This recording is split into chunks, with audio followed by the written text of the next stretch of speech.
Bienvenue dans les dossiers de la mémoire. Nous allons évoquer ce soir l'histoire d'un homme, d'un militant qui a participé et qui a dirigé les toutes premières opérations militaires dans les Ores Memcha, la zone 1. Il s'agit de l'histoire de Abbas Laghrour, ce militant qui a commencé un engagement en faveur de l'Algérie et en faveur de l'indépendance nationale bien avant le 1er novembre 1954. Et le 1er novembre 1954, il est le responsable des opérations militaires qui ont été menées conjointement avec le chef de cette zone historique, Mustafa Ben Boulaïd. Lui, il s'est occupé des opérations qui ont été menées à Khnechla, plus exactement. Pour revenir sur l'histoire de ce grand militant, j'ai le plaisir de recevoir aujourd'hui son frère, Salah Laghrour. Monsieur Salah Laghrour, bonsoir, bienvenue dans les dossiers de la mémoire. Quand on parle de la famille Laghrour, tout d'abord, donc avant d'évoquer le parcours de votre défunt frère, le Moudjahid Abbas Laghrour, avait des rapports conflictuels dès le début. Donc ils ont toujours refusé le dictat colonial. C'est déjà, on va peut-être commencer par cette date de 1916 où dans toute la région des Ores Memcha, il y avait cette révolte importante parce que les familles et les jeunes à l'époque avaient haut et fort dénoncé l'enrôlement des Algériens pour la Première Guerre mondiale et le refus d'être utilisé comme une chair à canon. Et dans votre famille, justement, il y avait quelqu'un qui a participé à ces manifestations de 1916 et qui a été déporté. Oui. D'abord, merci pour l'invitation. Voilà, oui, en effet, on revient à l'histoire des soulèvements en Algérie. Le soulèvement des Ores de 1916 et l'avant-dernier avant celui de 8 mai 1945. Oui. Donc, ce soulèvement était très important. Il a touché toutes les régions des Ores Memcha, de Marouana vers Sétif jusqu'à Tbissa, en passant évidemment par Khenchela. Et je pense, je trouvais un document où à Marouana, il y avait pour la première fois, on a manifesté pour revendiquer la République algérienne. Algérienne, oui. J'ai aussi avoir des documents où la revendication de la République algérienne durant ces manifestations. Donc, on ne va pas revenir sur toute l'histoire de ce soulèvement, mais simplement pour vous signaler par rapport à notre famille. Nous, en 1916, on a un cousin qui s'appelle Abdelhafid Laghrour qui était à l'époque qualifié de bandit d'honneur à cette période-là et qui s'est réfugié dans un lieu à côté de Khenchela, Jahfas. Et d'ailleurs, c'était le refuge de Mohamed Chenta, on appelle Amrar Mohamed Chenta. C'est le refuge de Mohamed Chenta qui était également, on part dans l'histoire, un refuge de la Kahina à l'époque. Donc, ce soulèvement, évidemment, a soulevé le peuple algérien et les Ores surtout, parce que je signale aussi pour cette occasion-là que l'armée française a pratiqué des choses terribles pendant cette période. Et je crois qu'il détruisait les puits d'eau et les fontaines. Et les gens mouraient de soif. Dans certaines régions, je trouve ça dans la presse. Et puis il y avait le séquestre, il y avait les arrestations massives, il y avait... Et voilà, donc je pense que cette période-là a donné aussi des chants populaires qui évoquent ces périodes de lutte. Et je pense que cette atmosphère est restée dans la mémoire de la population locale, chanter, raconter des histoires jusqu'au début de la Révolution. Jusqu'au début de la Révolution. Juste une question par rapport à votre cousin, donc Abdelhafid Laghrour. Il a été déporté et jusqu'à présent, vous n'avez pas eu de traces. On nous dit qu'il est déporté, que Cayenne, à l'époque on disait Cayenne, il est à Cayenne et jusqu'à maintenant, nous n'avons pas de nouvelles. Donc, Donc c'est une famille qui sera surveillée par donc l'administration coloniale après 1916, pendant les années 20, 30, 40. Et dans ce contexte que votre frère va donc naître et il va grandir dans une famille nationaliste grâce à l'école coranique où on lui a inculqué tout d'abord donc les valeurs ancestrales algériennes, n'est-ce pas? Oui, évidemment, tout d'abord le milieu social, c'est-à-dire la famille, ce qu'on raconte, les femmes, les hommes, et ces chants patriotiques, les chants, etc. Et puis surtout, moi je souligne toujours le rôle de, parce que notre maison au devoir qui est située à quelques kilomètres de la ville de Khenchela, on avait à l'extérieur de la maison une chambre qu'on appelle Dardiaf. C'est la tradition d'hospitalité des gens de Khenchela. Et cette Dardiaf-là servait de refuge, si on veut, de lieu de pause pour les pèlerins qui venaient de l'ouest d'Algérie ou même de l'est, des régions de l'ouest. Donc c'est des gens qui passaient par là, qui s'alimentaient, qui recevaient des aliments pour leur passage. Et à leur retour aussi, donc ils s'arrêtaient, certains d'entre eux s'arrêtaient. À l'époque, le pèlerinage se passait, les gens partaient à pied. À pied, exactement. Donc, ils s'intéressaient donc aux discussions, avec le père, avec les gens qui racontent des histoires, la guerre de Palestine en 1948, tout ça, ça a influencé, ça a donné un sens au patriotisme de Abbas Larour. Donc Abbas Larour avait donc une double culture, parce qu'il va faire l'école coranique tout d'abord et l'école primaire. Donc, oui, mon père avait à l'époque, on faisait dans les devoirs, on amenait un taleb, un enseignant, et puis on regroupait, il avait un taleb pour ses enfants, et puis les enfants aussi des voisins des maisons de devoirs. L'enseignement se faisait sur place, l'enseignement coranique. Dès l'âge de 4 ans, 5 ans, on commence à apprendre. Donc l'influence, comme je disais tout à l'heure, des pèlerinages sur Abbas, mon père a pris aussi conscience pour scolariser ses enfants. Ça c'est important parce qu'à l'époque, peu de gens accédaient à l'école coloniale. Et donc il était plutôt paysan, était éleveur, agriculteur, éleveur, donc il était moins attaché à la ville.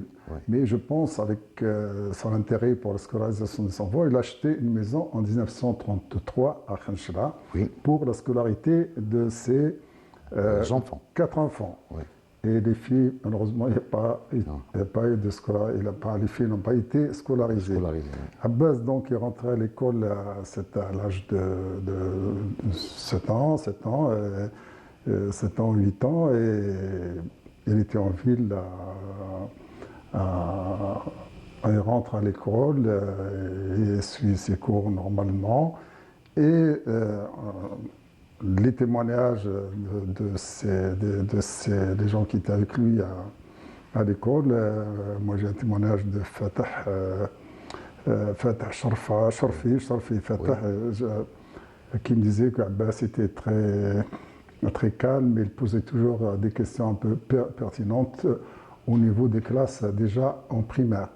Donc il a poursuivi un cursus scolaire jusqu'au niveau de certificat d'études et il quitte l'école suivant un incident qui est arrivé au moment où les instituteurs jouaient de tennis.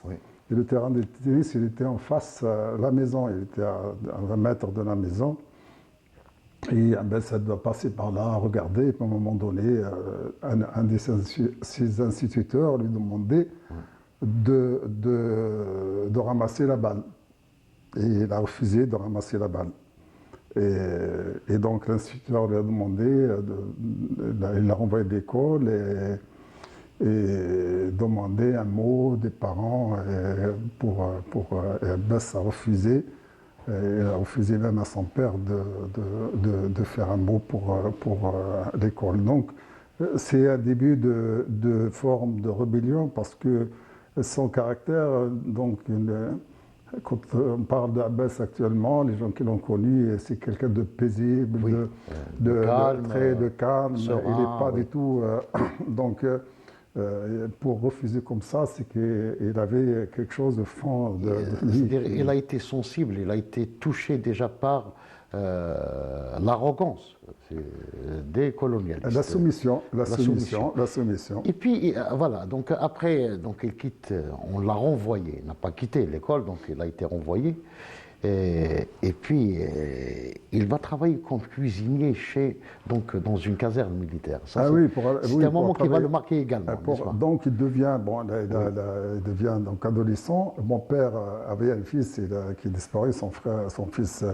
Un grand qui s'occupait d'agriculteurs, des animaux et tout ça, il est mort et mon père souhaitait qu'Abbas reprend la place, travailler la terre, s'occuper de...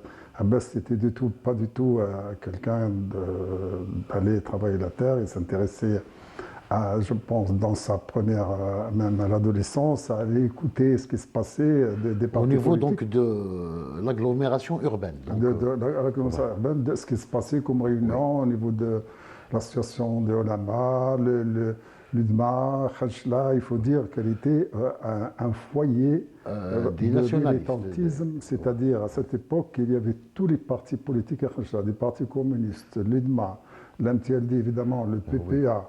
Les ulama et dans chaque lieu à Khanchla, la vieille il y avait des rassemblements, il y avait une animation politique. Il y avait des rassemblements, il y avait chaque lieu, on dit café des communistes, café des PPA, café de... Ouais. Donc il y avait vraiment une effervescence politique très, très importante. Donc il a été marqué par baigné dans cette ambiance politique. Et donc, il cherchait du travail. Et comment il a son cousin paternel qui travaillait, c'était un grand cuisinier chez l'administrateur de la commune mixte. Et donc, il a trouvé un travail comme wagmaster, c'est-à-dire transporter le courrier, les dossiers, les courriers. Voilà. Et je pense, à un moment donné, il a été... éloigné par l'administrateur. Il voulait le changer, il a dû voir sûrement ses activités politiques, donc voir le courrier transporté, ça c'est un peu sûrement confidentiel pour l'époque. Et donc il a travaillé comme cuisinier avec son cousin Ali. Oui. Justement, dans le moment cuisinier, il a continué son activité de militantisme. Donc, il a adhéré tout jeune au PPA. Au PPA à l'époque, oui. Au PPA à l'époque. Et il assistait aussi à l'UDMA, parce que moi, je vis même Farhat Abbas le cite dans son livre. Il disait quelqu'un affamé de l'Arour Abbas qu'il a rencontré en revenant à Khanchla. Donc, il s'intéressait, je pense, à tout, mais il a trouvé sa pensée, son objectif dans le PPA.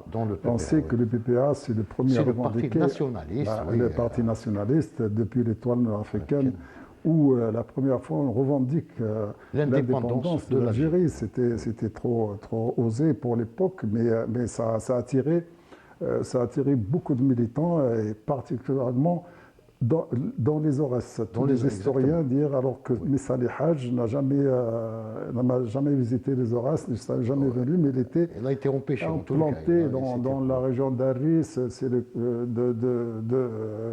Ishmoul, Khanchla, Batna, tout étaient vraiment sensibles, ils étaient tous pratiquement des PPA.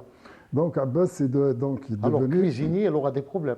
Donc quand il commence, oui. Oui, il aura des problèmes après quand ils ont vu son activité qui devient plus que légale, parce que le PPA était légal. Dissous à l'époque. Était légal, mais Oui. était légal. Le PPA était légal, il y avait son bureau, c'était un moment légal. Mais ils ont senti des préparations sûrement discrètes Oui. depuis 1945, depuis la création Oui. de l'OS. Oui. Donc il y avait des mouvements parallèles, discrets, et il a dû être surveillé pour son activité vraiment Oui.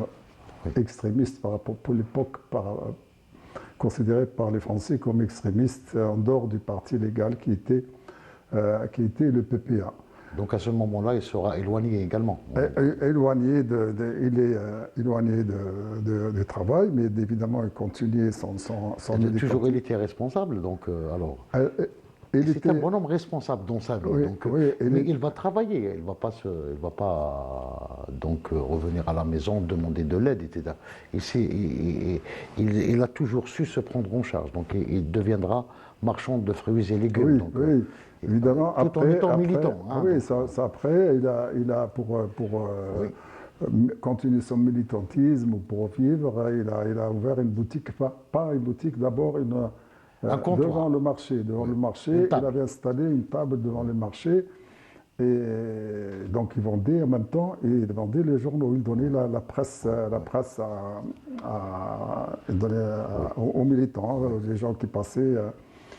Oui, j'évoque un moment là pour cette histoire de presse, parce que il y avait quelqu'un qui s'appelle Merki Shah Khanchla, il était à un moment donné devenu malade mental, mais il témoignait avant de tomber malade que Abbas lui a fabriqué des boîtes de cirage. Ouais.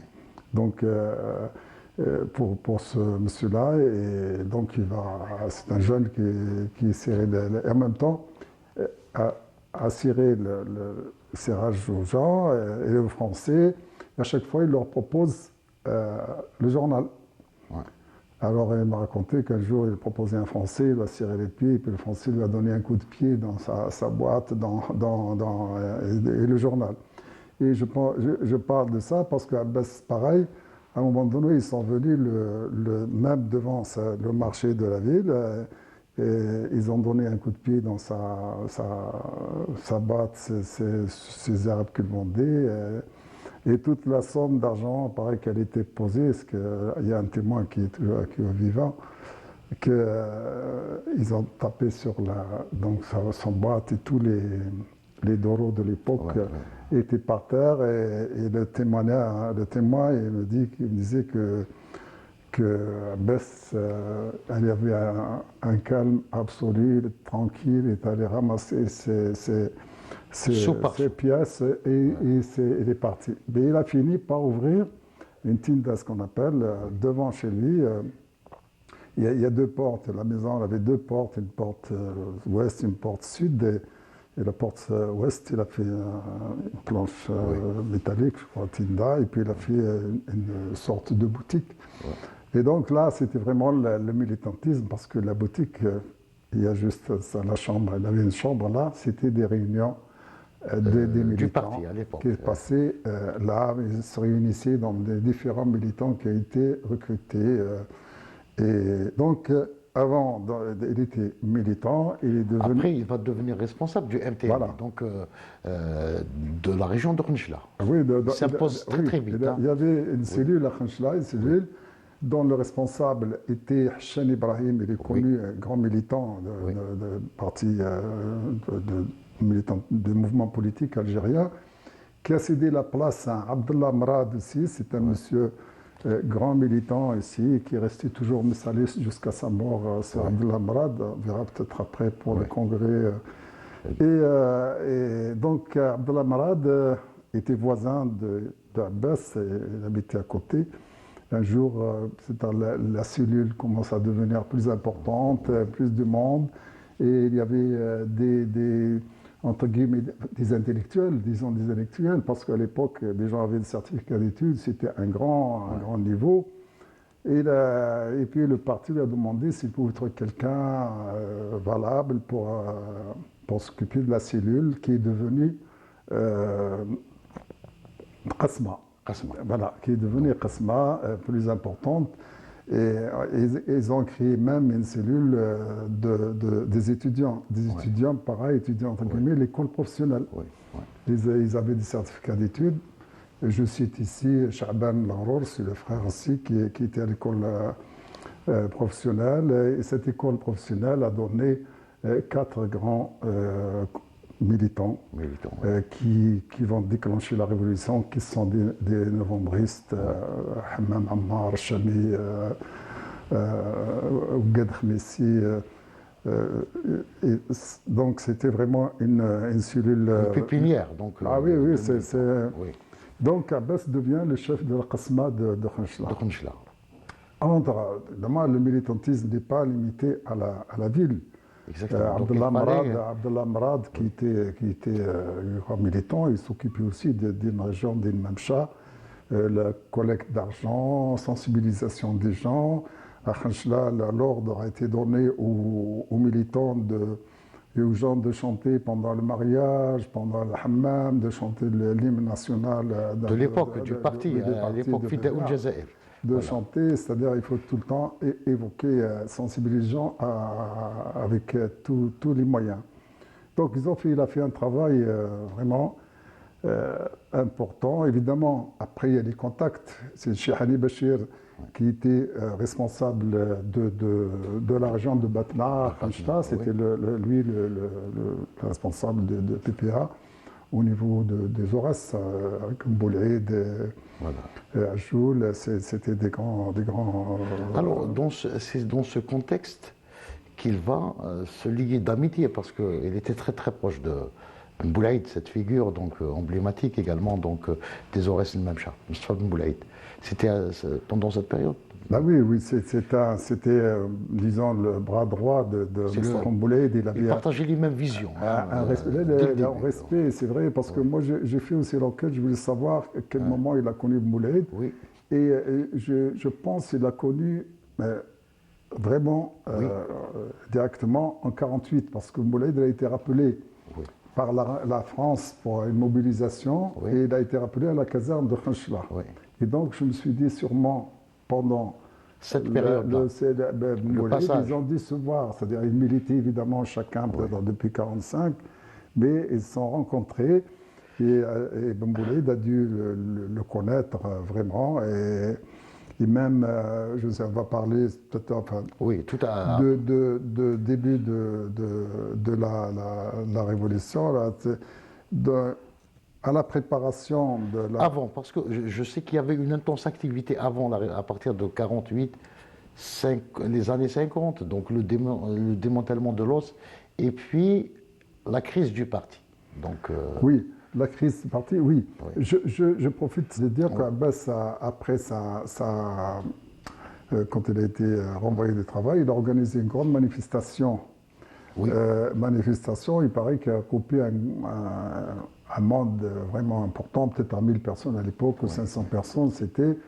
Et les témoins comme Salim Boubacar, son compagnon, qui disait que l'objectif de la manifestation, qui revendiquait du travail, du pain, c'était ça, c'est pas. Mais Salim Boubacar disait que politiquement, c'était pour tester la population, c'est-à-dire à ce que la population est sensible à un soulèvement.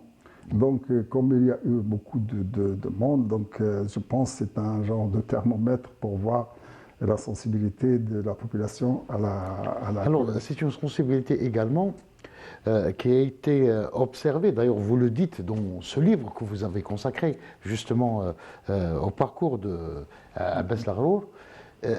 Il y avait à Khanchla, à l'époque, à la fin des années 40, une activité culturelle, c'est-à-dire le rôle des cinémas, parce que vous évoquez l'épisode, donc Viva Zapata, donc cette figure donc de l'Amérique du Sud, qui a marqué, donc c'est une figure révolutionnaire importante et qui a marqué, je pense, même Abbas Larour et ses compagnons et camarades de lutte, n'est-ce pas? Oui, Ça faisait partie de la campagne de sensibilisation. Oui.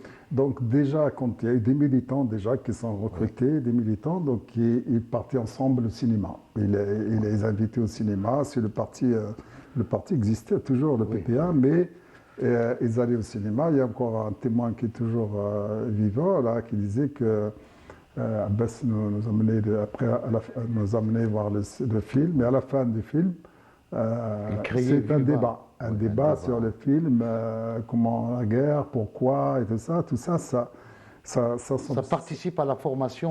La formation du groupe qui va déclencher... Prendre l'initiative dans la région de Hanchla. Déclencher la révolution, et ce sont vraiment les précurseurs de la révolution de novembre, ça il faut le signaler. Donc avant d'aborder ce point important, et qui est très très important justement, vous avez dit qu'il était responsable, déjà jusqu'à 1953, il était, lui, le responsable de la RASMA, et en tant que tel, au moment de la crise, il sera convié donc au fameux congrès du MTLD décentraliste, je dis bien décentraliste, du mois de août 1954. Ouais.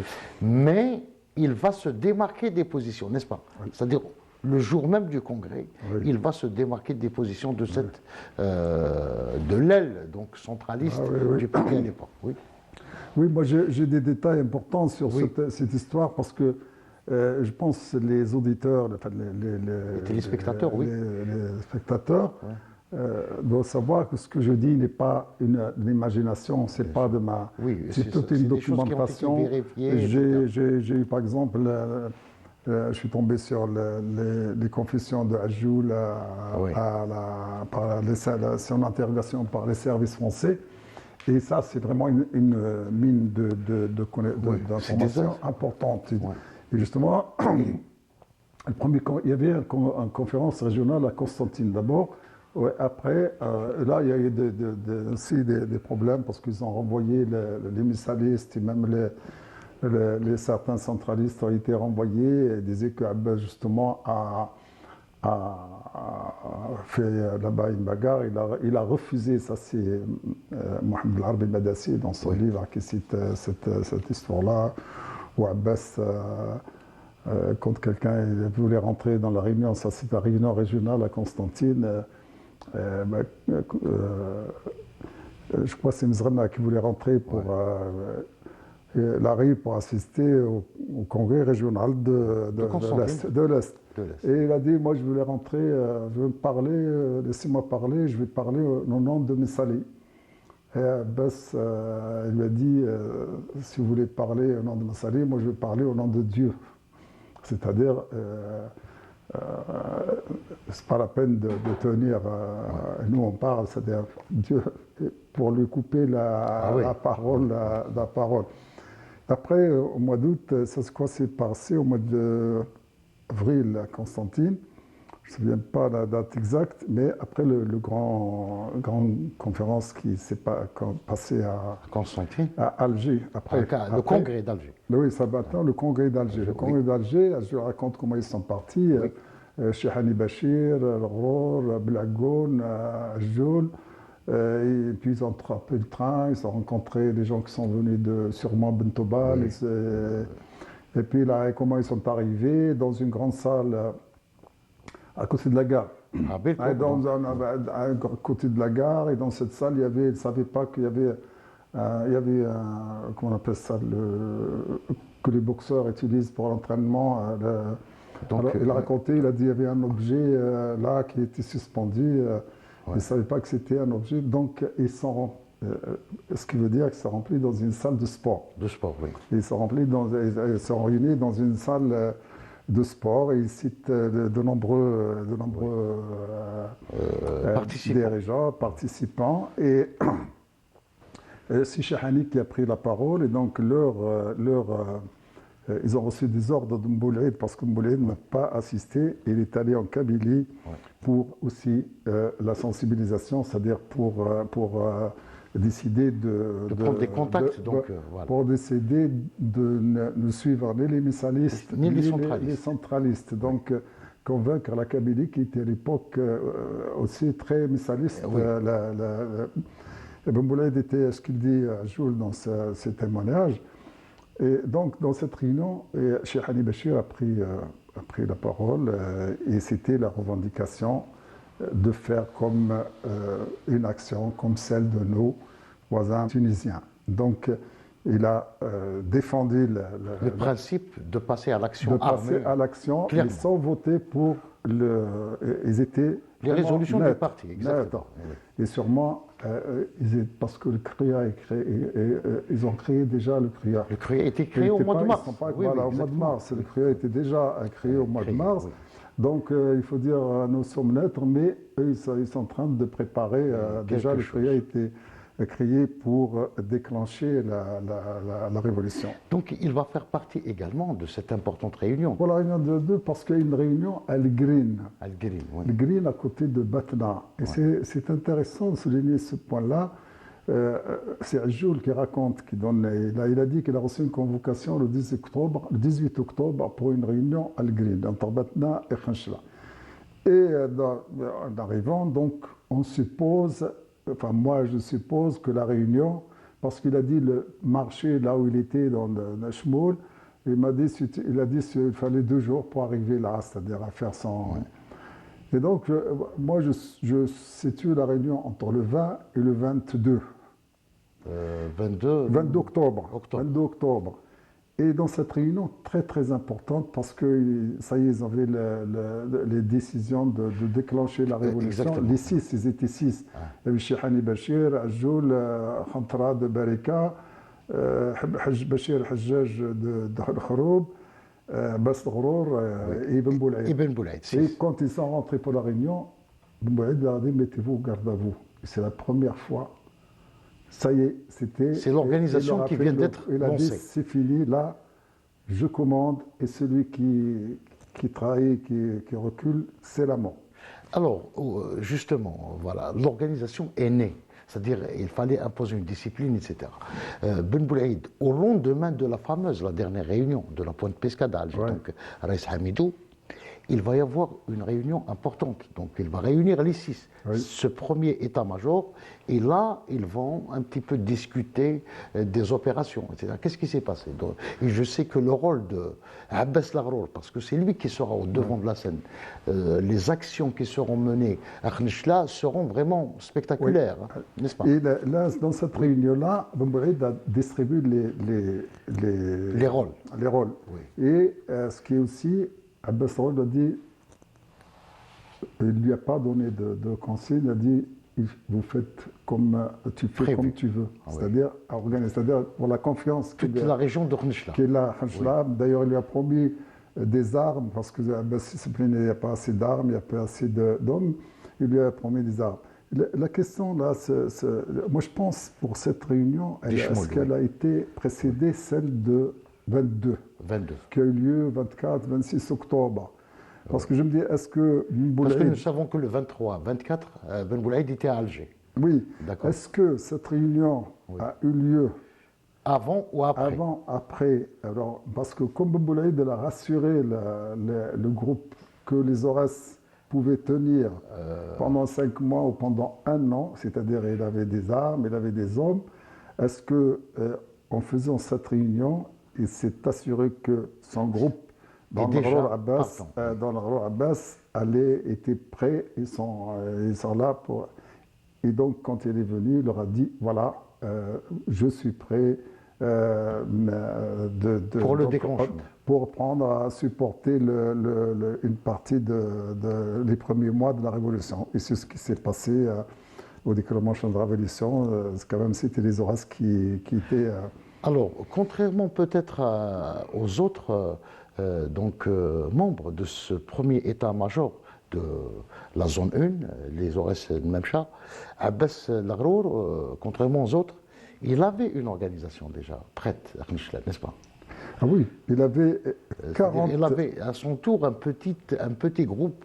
Ah oui, il avait chapeauté un groupe qui était prêt également. Il avait une équipe, il avait 40, même 60, 40 qui étaient prêts à attaquer, qui ont été formés, une formation militaire. Ouais.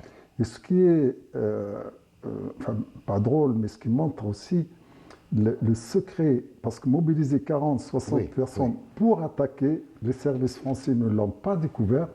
C'est quand même une extraordinaire organisation au niveau secret. C'est-à-dire qu'il n'y a pas, les Français n'étaient pas informés du tout de l'attaque. Et j'ai découvert moi, récemment, avec des documents qu'on commence à recevoir, que parmi les groupes de 40, ils ne se connaissaient pas avant. C'est-à-dire, dans le groupe de 40... Il y a déjà un cloisonnement. C'est des cloisonnements, parce que ils ont arrêté certains combattants le 1er novembre, ils racontaient, il a dit oui, celui qui a une dent en or, ou celui qui a...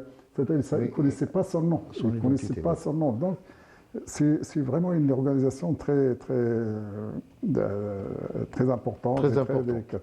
Alors, la nuit, donc cette nuit fatidique, donc du 31 au 1er novembre 1954, c'est vrai que les Aurès, d'une manière générale, les Aurès Nimamcha, il y avait donc plusieurs opérations.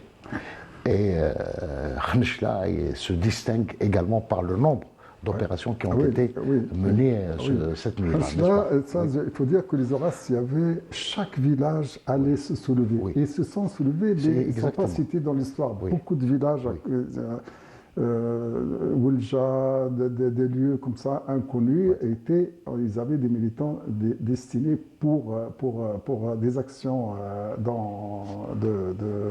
d'envergure.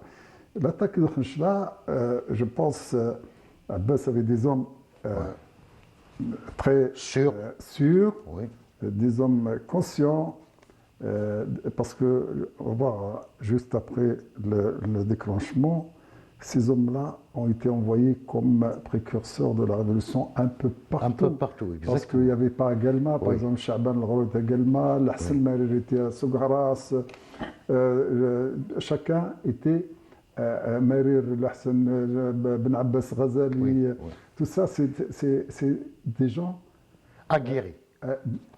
Convaincus.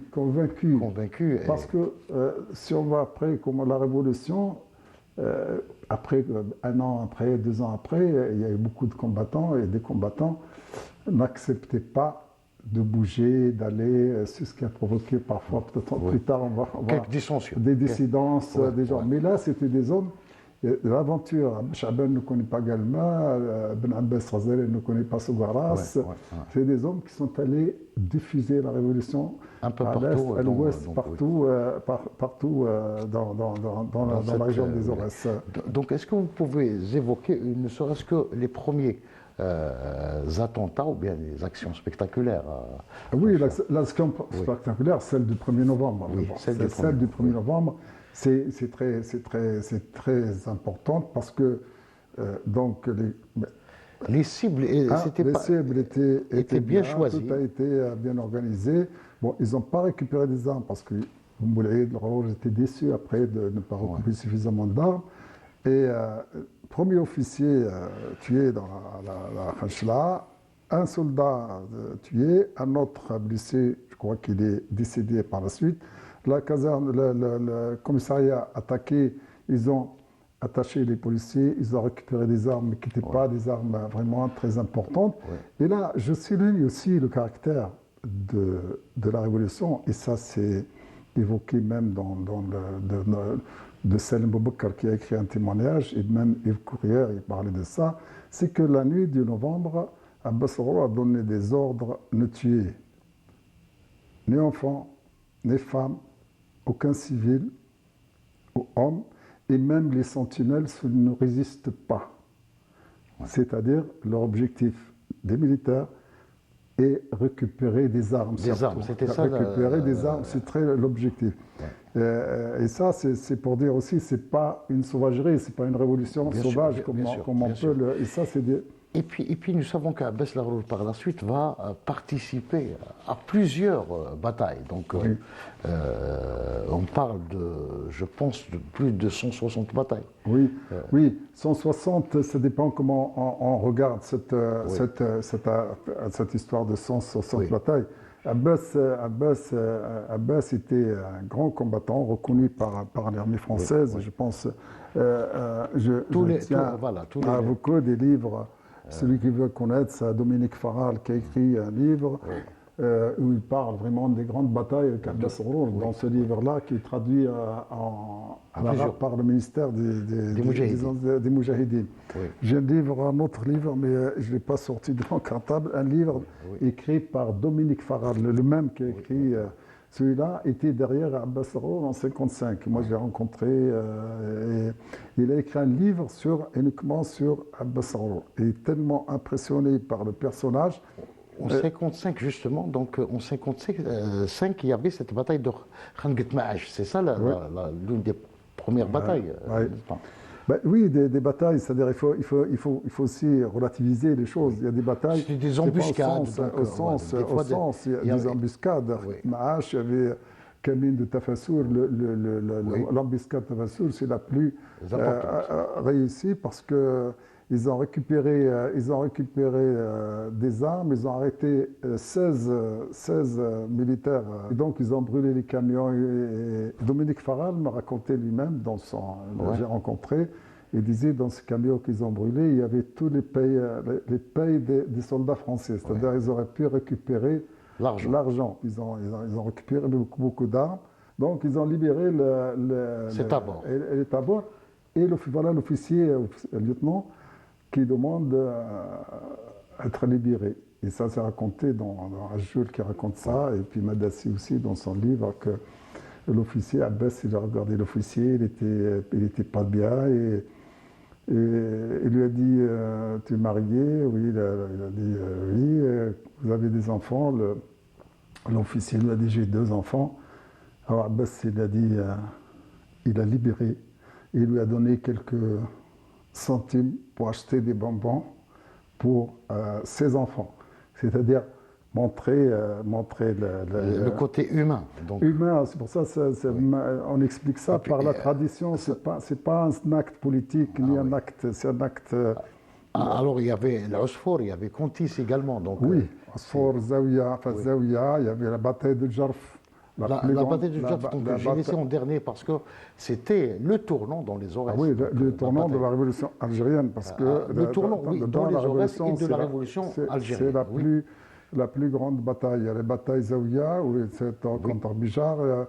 C'est là, Bijar, où il cite Abbas comme un grand stratège. Oui, il se révèle. Il disait que j'ai eu l'honneur, dans son livre qui s'appelle pour la France, quelque chose pour la France. Oui.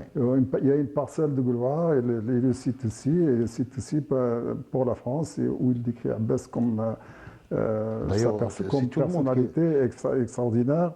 Il y a beaucoup d'historiens qui disent qu'Abbas Laghrour se révèle comme un grand stratège lors de cette bataille de Djarf, la bataille. Donc Abbas, on lui attribue ces batailles, c'est-à-dire comme il était le chef de l'aile militaire de la wilaya, s'il était le responsable. Donc les Français attribuent. Dominique Faral, il m'a dit, nous, on attribue à Abbas les actions militaires parce qu'il était celui le responsable de l'organisation militaire. Alors, justement, nous savons que, notamment en 1955, les Aurès étaient quadrillés. Il y avait donc un travail de désinformation, lutte psychologique, il y avait des tracts donc, qui étaient distribués, qui étaient même lâchés par des avions.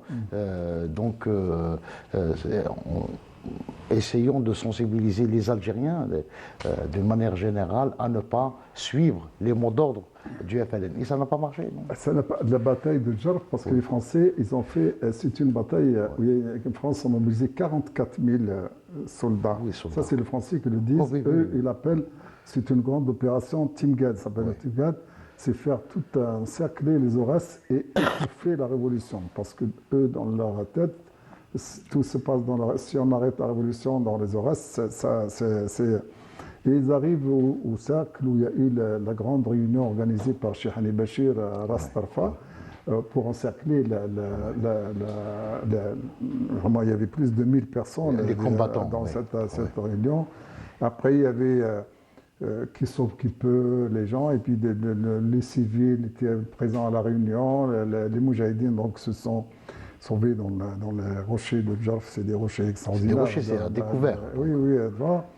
Et moi je pense, parce qu'on appelle la bataille, en réalité, je ne sais pas, c'est plus que la bataille, c'est parce qu'ils étaient encerclés. Oui. Ils étaient encerclés, ils étaient pratiquement arrêtés. Il y avait 300, 200 moudjaheds.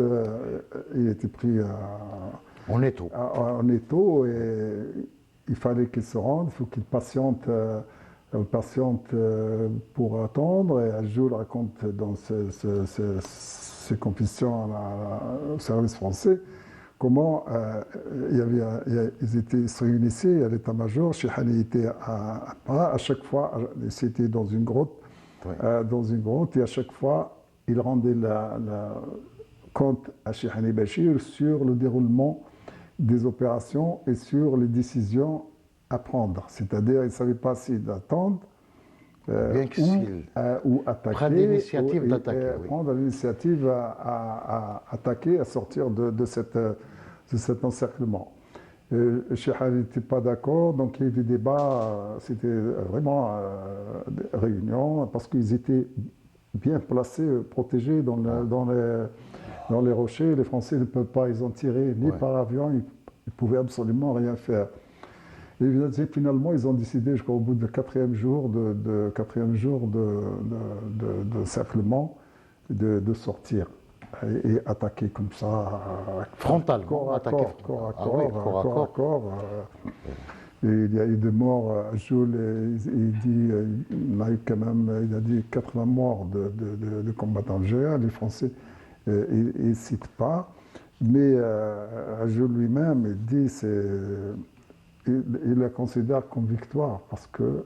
C'est une victoire parce que certains historiens disent que le nombre d'hélicoptères qui transportaient les blessés ou les morts était important, qu'ils ont imaginé qu'il y avait quand même des pertes colossales. Des pertes, les Français n'ont pas donné de jusqu'à présent d'ailleurs. Mais nous, c'est vrai, quand on était jeunes, moi, quand on était pendant la guerre, on comptait les pertes françaises par les va-et-vient. L'hélicoptère Alouette, je crois, c'est Alouette hélicoptère qui porte on comptait comme ça le nombre. Donc, la bataille de Djarf, Bentoubal, dans ses mémoires, il dit que la première fois que on entend une bataille face à face, c'est-à-dire Moudjahidine, au départ, c'est des embuscades un peu, c'est des actions comme ça, on fait une opération et puis on jette une bombe. Mais il a dit là, c'est la première fois qu'on a su que vraiment nous sommes face à et les Français se sont rendus compte que c'est la guerre finalement. Évidemment, ils se sont rendus compte que l'Algérie entière est... Suite à quoi, donc, suite à cette bataille, Abbas Laghrour va s'imposer comme un leader charismatique dans les OS. Ah oui, les témoignages, les Moudjahidines que l'on connaît, Abbas, quand il choisit un groupe de 50 ou 20 combattants, chaque homme près de Abbas peut le considérer comme 50 personnes, c'est-à-dire des hommes courageux, convaincus, qui sont prêts à toute action. Et je pense que c'est ce courage-là qui a donné beaucoup de victoires. De victoires donc, au niveau de la Révolution.